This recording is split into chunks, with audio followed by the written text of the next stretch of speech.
In this video, I want to talk to you about your logs panel in your cPanel control panel. Now I've got two different tabs opened up here to represent two different web hosting accounts and the cPanel control panels within them. For example, this one here, if you go down and look at the logs panel, you can see we've got a few different options available here. But in this one, still cPanel, it's just a different web hosting account. You can see that there are different options available here, or applications. So if your control panel doesn't look exactly like one of these, don't worry. The basics that you really want to pay attention to under the logs panel is the latest visitors, bandwidth, and your AW stats, as well as your error log. Those are more than likely in every single cPanel setup on any type of web hosting account that offers cPanel. Again, latest visitor, AW stats, bandwidth, and error log. The error log mainly because if you have errors on your website, like broken links for example, then this can let you see them very quickly. No errors here, but that's mainly because there's no site there either. Let me take a look over at this other one here, and under error logs, and here's the information provided in most of these error logs. You've got the date that the error took place. You've got the IP address of the visitor that noticed the error.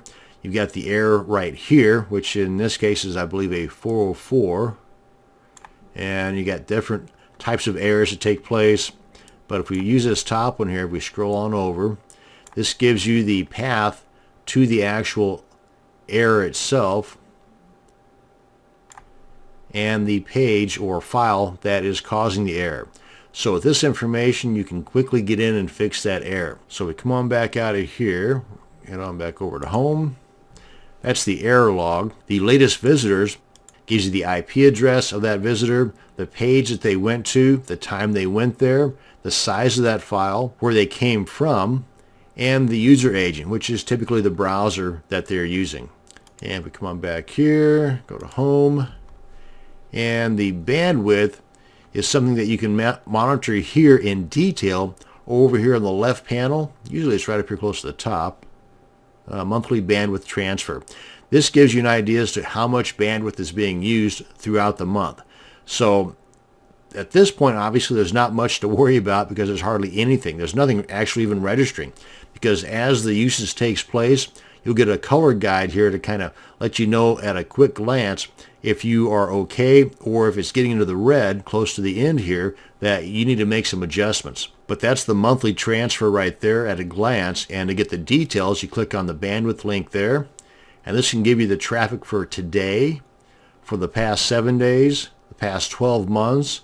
And this information can come in very handy, especially if you're running campaigns or you've got product launches, and you can get an idea as to how much bandwidth you might need for your next campaign or your next product launch, so that you're not having your visitors seeing an error page, bandwidth exceeded, which is never a good thing, and that will definitely put a damper on your day. Here's the breakdown of this month for the HTTP usage.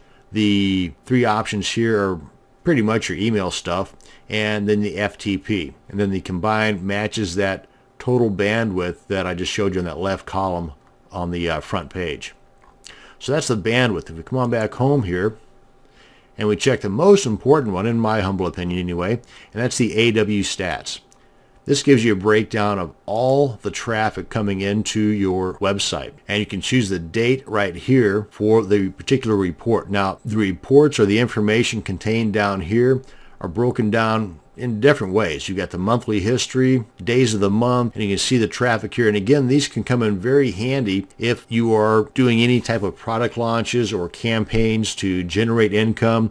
This can tell you how successful that was in driving traffic to a particular page or site, and the days of the week that are most effective to do so. I mean, if you alternate your campaigns on various days of the week, this information might tell you what would be a better day or what would be the worst days to try to start a campaign. Even the hours of the day. If you're trying to set up email marketing, you might find that sending out or scheduling your emails to be sent out at 11 a.m. might be a lot better than, say, at 7 a.m. And this takes everything into consideration, including the countries that are visiting your site. Now, since this is more of a demonstration site, these numbers are going to be skewed accordingly. At least ways now you know where you can go to get more information on the traffic coming into your site. And you've got a lot of information over here to the side that you can just simply click on to see if robots are visiting, if authenticated users are visiting, the countries, the days of the week. These are pretty much the breakdown of what we've already seen up here. You can scroll on down further to get even more information. And they all pretty much coincide with these clickable links over here. Click on this and it'll take you to this section of the report right here. So as you can see, all info junkies will love the free AW stats that come with your cPanel control panel. That's going to bring us to the end of this video on the logs panel in your cPanel control panel. Thanks for watching, and you have a great day.